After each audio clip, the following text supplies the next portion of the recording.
Por que você é um Band 6 na Writing Test 2 e como sair desse limbo? Resolvi gravar esse vídeo porque são incontáveis pessoas que têm vindo até mim falado que nunca entenderam por que é um Band 6, ou pior, não sabe nem que nota seriam, e não tem a menor ideia do que fazer para chegar numa nota maior, provavelmente um 7, que a maioria das pessoas buscam por um Band 7. Então eu resolvi fazer esse vídeo na verdade, para trazer clareza para a vida de vocês, para que vocês consigam identificar o que tá fazendo a nota de vocês ser 6, entender de onde isso vem e saber os próximos passos para sair desse limbo e finalmente fazer sua nota chegar até o 7. Se esse vídeo te ajudar, deixe um curtir aqui no vídeo, porque é a única forma de saber que o conteúdo que eu trago aqui vocês gostam, é um conteúdo relevante, e também se inscreve aqui no canal que tem vídeo toda semana. Partindo pro vídeo, eu acredito muito que só tem como a gente resolver um problema se a gente conseguir identificar ele. E a maioria das pessoas que estudam pro IELTS me relatam que já investiram de 10 a 15 mil reais e eu nunca vi uma pessoa que soubesse que critérios existiam e as poucas que sabiam não sabiam o que eles significavam e não sabiam usar isso a favor da nota deles. Então, eu vou partir do pressuposto que primeiro a gente precisa entender como a tua nota é avaliada. E para isso, os examinadores não olham para tua redação e olham, esse texto ficou bonito, eu acho que eu vou dar um 5. Esse aqui ficou um pouco melhor, eu vou dar um 7. Não é isso que ocorre. Existe uma tabela para que eles consigam, de acordo com as características que o teu texto tem, avaliar e pontuar a nota que você seria. Beleza, Evelyn, como que seriam esses critérios? São 4 critérios, tá? Quando eu falo de Test 2, estou falando de Test 2 nesse vídeo, a gente vai ter Task Response, que é basicamente o quão bem você responde ao que a tarefa pediu, né? A coerência e a coesão, que tem muito a ver com questão de uso de link words, como seu texto se organiza de uma maneira geral. A questão de vocabulário, se ele é preciso ou não, se você comete erros de spelling ou não, se ele é variado ou não nessa questão. E a questão de gramática. E a questão de gramática não é você saber toda a gramática do mundo, não cometer nenhum erro, mas você ter variedade gramatical e precisão na escolha da sua gramática. Show! Tendo entendido isso, eu vou deixar isso mais claro de uma forma que tu consiga entender melhor, porque realmente é um pouco denso. Eu queria te propor uma atividade. Não sei se tu tem um papel aí, se tem papel e caneta à mão, mas eu te recomendo que você pegue um papel e uma caneta, e se possível, uma writing que tu escreveu, e você vai bater ponto a ponto comigo. Nós vamos fazer uma checklist para diagnosticar a tua nota. E se você falar, Evelyn, eu não tenho uma writing escrita, eu vou colocar um enunciado aqui. Eu quero que você pause o vídeo se você tiver com tempo aí, eu faço depois. Escreve uma writing, tá? Do jeito que você souber. E depois você traz pra cá no vídeo, batendo ponto a ponto comigo, pra gente saber onde que tá. Por que eu tô te propondo isso? Porque não tem como a gente achar um erro se não for seu. Se você não tiver escrito a writing, como é que tu vai saber o ponto que tu tá? Sabe? Mas eu acho. Gente, escreve. Achar e escrever são duas coisas completamente diferentes. Feito isso, legal. Vamos pro checklist que vai ficar menos imaginativo. A gente vai ficar mais palpável para você avaliar isso, tá? Então vamos às características. Eu tô olhando pro lado aqui porque eu escrevi uma série de coisas e de vez em quando eu vou olhar pra gente poder bater o checklist certinho e não esquecer de nenhum ponto, tá? Então vamos lá. Em Task Response, vê se teu texto tem essas características. Você responde o enunciado, mas suas ideias não são bem desenvolvidas. O formato que você usa é apropriado para Test 2, quer dizer, tem uma introdução, tem 2 parágrafos de argumentação, tem uma conclusão, legal. A posição, quer dizer, a sua opinião em relação ao tema apresentado, ela tá ali, mas não tá muito clara. Ou ela tem, mas não é justificada, tá? Ou é repetitiva demais. As ideias principais são relevantes, mas podem ser pouco desenvolvidas. Não tem clareza, os argumentos e os exemplos são poucos, são vagos e repetitivos. E aí, quantos tu marcou? Vamos lá. Coerência e coesão. O que a gente tem? As informações de ideias são organizadas. Dá para entender o que você escreveu, tá? Traduzindo, basicamente é isso. Dá para entender. Tem uma progressão, tem um pouco de lógica no que tu escreveu, as ideias se ligam, tá? Tem conector. Evelyn, o que é conector? However, although, esse tipo de coisa, tá? Eles são usados, mas às vezes tem um mau uso, tem um uso mecânico, ou tem um uso excessivo, ou falta. O uso de referência e substituição existe, mas não é flexível, não, cara. Claro, Evelyn, o que é isso? Basicamente, sabe quando você fala assim, o carro é bonito. O carro, ele é meu. O carro. Você tá percebendo que você tá repetindo o carro, o substantivo carro várias vezes? Geralmente a gente fala assim: o carro é bonito e ele é meu. Ele é meu. Eu substituí o substantivo. Basicamente é isso, tá? Muito rapidamente. O próximo é.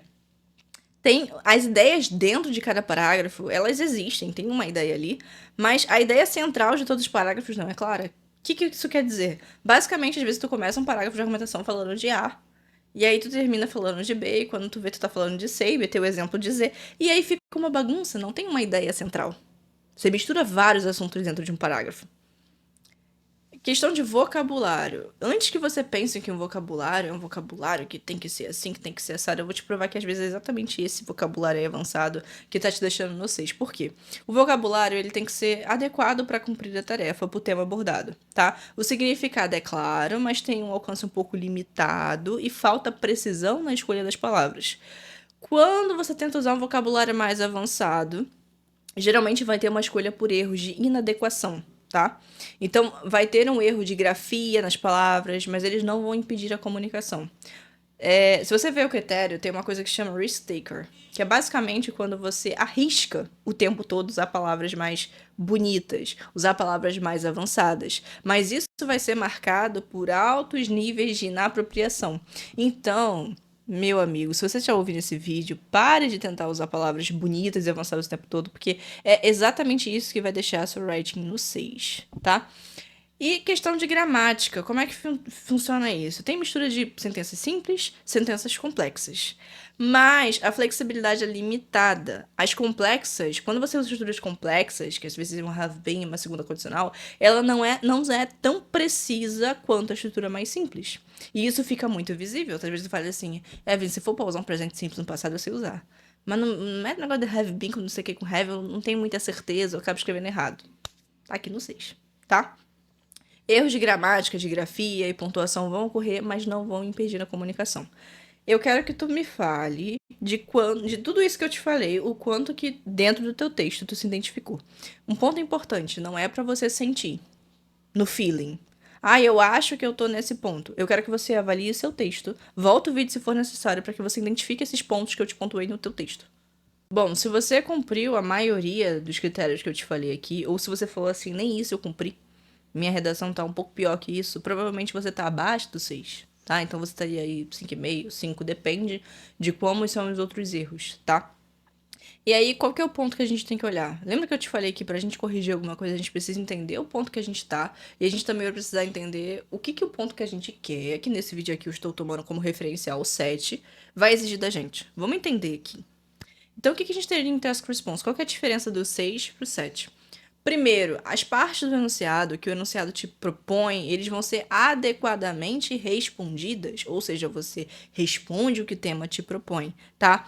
Vai ter uma posição clara, uma opinião apresentada, ela não vai ser não justificada, ela não vai faltar clareza, a opinião vai estar clara ali para o examinador, para a pessoa que está lendo ver, tá? Vai ter uma tendência. Apesar das suas ideias serem estendidas e apoiadas, ter um suporte para as suas ideias, teus argumentos são desenvolvidos, tem uma tendência, talvez, em tu generalizar demais, tá? Ou faltar um pouquinho de precisão na hora de apoiar os argumentos.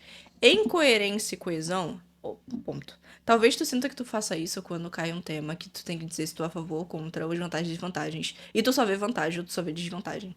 E aí você acaba, talvez, generalizando demais a coisa, tá? Vê se isso não acontece contigo. Coerência e coesão. As tuas ideias. Repare que eu tô falando de dentro, tô falando de parágrafo. Ideia. As tuas ideias são logicamente organizadas. Tem uma progressão. Quando você lê o texto, a coisa faz sentido, ela se conecta, sabe? Você consegue entender. Pode ocorrer algum lapso? Pode, mas eles são menores, tá?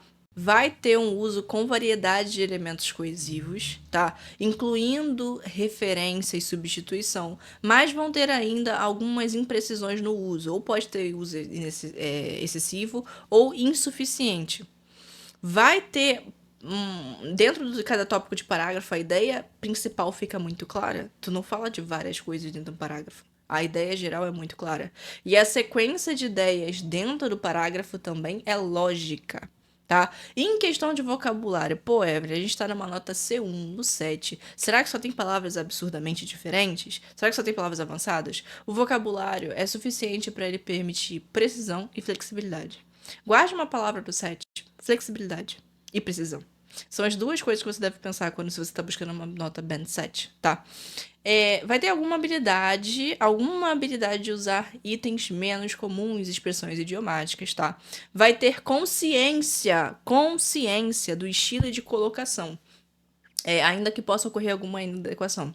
Tá percebendo que quando eu falei do 6, eu falei de uma pessoa que arrisca colocar palavras que não sabe exatamente o que significa, por isso comete erros? O que é isso que eu tô te escrevendo é? Falta de consciência. E o 7 tem consciência do que usa e tem consciência do porquê escolhe usar. É justamente aí que tá a diferença na precisão de escolha de vocabulário, tá? Tem poucos erros de grafia, ainda pode ter um erro de spelling ali ou de formação de palavras, mas isso não vai prejudicar a clareza de forma geral. Quando a gente vai para gramática, a gente vai ter uma variedade de estruturas complexas que vai ser usada de novo com flexibilidade e precisão. Olha quantas vezes eu estou falando de flexibilidade e precisão. Flexibilidade e precisão vem de consciência. A gramática e a pontuação são controladas. Tem uma boa quantidade de sentenças sem erro. Evelyn, eu pensei que no C1 a pessoa não pudesse cometer um só erro. Pode. Só que os erros são controlados. A maioria das sentenças, uma grande parte, é sem erros. Gente, coloca uma coisa na cabeça de vocês. Às vezes você está buscando aí uma gramática perfeita, você faz 300 mil exercícios, não sei o quê. Isso não vai adiantar de nada. Foque em: os meus erros de gramáticas atrapalham a minha comunicação? Se eles atrapalham, o quanto atrapalha? A minha gramática é variada? Se ela é variada, ela é precisa? É isso que vocês têm que pensar, sabe? Não é necessariamente no não cometer erros. Quando você pensa em ter consciência, variedade e precisão, automaticamente o número de erros que você comete vai reduzir drasticamente. E alguns erros de gramática pontuais podem persistir, mas, de novo, não impedem a comunicação. O foco da tua gramática é não impedir a comunicação, ser flexível e ter precisão e variedade de estrutura. É basicamente isso que seria um Band 7. Então, faça aí as tuas anotações. Eu sempre recomendo que tu faça as tuas próprias anotações. Inclusive, eu sou uma pessoa que durante esse canal, vou recomendar muito cadernos. Eu tenho uns eu acho que ao longo da minha vida eu já tive uns 15 desse. Eu comprei isso aqui recentemente. Mas ajuda muito a gente colocar as ideias, né, no papel e entender realmente o que aconteceu. Então pega a tua writing, rabisca, entende. Olha, esse ponto aqui faltou. Os meus argumentos aqui não são suficientemente desenvolvidos. Eu não tenho vocabulário para essa palavra aqui, eu não sei o que significa, eu botei porque era bonita. Vê se o que eu te falei bate realmente, que você vai entender em que ponto você está. Lembrando que tudo que eu trouxe aqui eu não tirei da minha cabeça. Tudo que eu trouxe aqui tá no critério oficial do IELTS, que é justamente o pedaço de papel que o examinador vai olhar para falar assim: olha, sua nota é X, sua nota é Y. Então, se você por um acaso estuda com uma técnica X, talvez do curso que você comprou, ou uma estratégia Y, ou um caveirão de redação que você memorizou e está reproduzindo, e você não está se preocupando em saber se você cumpre ou descumpre, ou qual você cumpre, o que falta para você conseguir chegar na tua nota de acordo com isso aqui, você tá perdendo tempo, cara. Tá perdendo tempo. E às vezes você vai ficar dando murro em ponta de faca quando a tua estrela guia deveria estar aqui, no critério. Ah, por quê? Porque é justamente isso que o cara vai usar, a pessoa, enfim, vai usar pra te dar nota. Vê se tem algum sentido. Tu tem acesso a essa informação e tu não usa isso a teu favor. Eu sei que eu trouxe muitos pontos e talvez eu trouxe coisas aqui que você, mesmo tendo feito o curso para aula particular, o que for, você falou assim: Evelyn, eu nunca tinha escutado falar nada disso, não tinha consciência. E são informações densas, mas o meu intuito com esse vídeo é que você tivesse alguma consciência. O que vai mandar muito na tua preparação, quanto tempo você vai demorar, menos ou mais, quão efetivo vai ser a consciência que você tem das coisas. E lembra do que eu falei no começo do vídeo: a gente só conserta um problema se a gente tem consciência. Não só de que ele existe, mas onde ele tá e qual é a solução. Qual que é o próximo ponto que a gente tem que chegar? Então, meu intuito foi esse. Para cada problema desse, existe um método, por exemplo, que eu uso dentro da minha mentoria, para resolver cada problema desse. Não é escrever um monte de redação assim, Vai, no automático, escreve 1000 que vai melhorar. Não vai melhorar, é dar murro em ponta de faca, entendeu? Porque se você não conserta o erro da primeira redação, você sai replicando aquilo daí. Tu pode escrever 1000, vai escrever 1000 replicado, tá? Então, dentro, pra cada probleminha que eu te apresentei aqui, eu tenho um método pra resolver isso. Inclusive, eu queria ouvir a opinião de vocês. Se vocês quiserem, comentem aqui no vídeo que eu trago vídeos explicando formas práticas de como resolver esses problemas. Mas pra você, se você é uma pessoa que falou assim, Evelyn, pô, eu entendi, eu realmente tô no 6, eu não aguento mais isso. Eu queria que. Eu queria entender isso de forma mais a fundo. Eu queria ter a tua orientação, que tu olhasse pra minha writing, pro meu speaking, pro meu reading, e identificasse esses erros, me desse soluções, porque eu não tenho tempo a perder. Eu quero resolver logo isso. Eu te convido a entrar aqui na descrição do vídeo e clicar no link. Tem uma carta lá, leia a carta. Clica lá no link do final da carta, vai ter meu WhatsApp lá, pra você entrar em contato comigo e eu te mostrar os próximos passos pra que a gente consiga resolver a tua nota de uma vez por todas. No mais é isso, deixem o like no canal, é a única forma que eu tenho de saber que o conteúdo que eu trago aqui é de alguma forma relevante pra vocês. E até o próximo vídeo.